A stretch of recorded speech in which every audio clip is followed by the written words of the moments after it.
हुआ करीम, तुम ठीक तो हो? मुझ में जरा सा भी एहसास नहीं है ना? यही कहा तुमने? तुम मेरे बारे में शुरू से ऐसा ही सोचती थी ना? पछताती होगी। मुझ जैसे बंदे से शादी करना तुम्हारी जिंदगी का सबसे गलत फैसला था। देखो करीम, मेरा सिफर कहने का वो मतलब नहीं था जो तुम समझ रहे हो। अच्छा मुझे एक बात बताओ, कभी तुमने खुद को दूसरों की जगह पे रख के सोचा है? कई बार सोचा है, फीलिंग्स की कमी नहीं है मुझ में।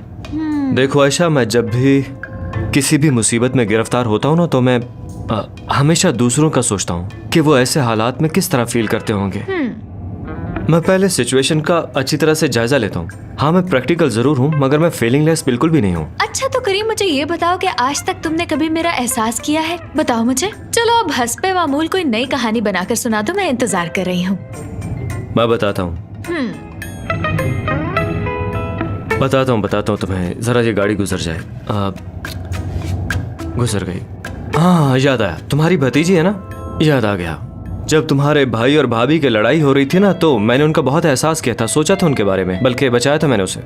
करीम तुम ये क्या बोल रहे हो? सही बता रहा हूँ। अब तुम अपनी मर्जी से मिसालें तो नहीं बना सकती। उसे सहमा देखकर तुम्हें अपना बचपन याद आ गया। जब खालदा आंटी और मोहसिन बाबा लड़ते होंगे तब तुम इसी तरह सहम जाते होगे, है ना? देखो करीम, ऐसी चीज जिससे तुम ना आशना हो उसे मान लेना चाहिए। मतलब कुछ ऐसा करो जिससे तुम्हें दूसरों की तकलीफ का एहसास हो सके। करीम मान लो कि आज तक तुमने किसी का एहसास नहीं किया, कबूल करो इसे। चलो। नहीं, ऐसा बिल्कुल नहीं। मैं हमेशा लोगों का एहसास करता हूँ, समझ गए तुम? हाँ, ये बात अलग है कि मैं किसी को कुछ बताता नहीं हूँ। करीम तुम में बिल्कुल भी एहसास नहीं है, इसीलिए मैंने तुम्हें सिफर कहा था। उफ, अब मुझे सिफर मत कहना प्लीज। मैं याद करके तुम्हें कुछ बताता हूँ अभी। ठीक है, मुझे बता देना जब याद आ जाए।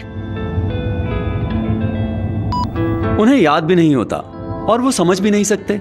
सीधे लफ्जों में कहूँ तो उनमें एहसास नाम की कोई चीज नहीं होती। तुम तो बकवास बंद करो।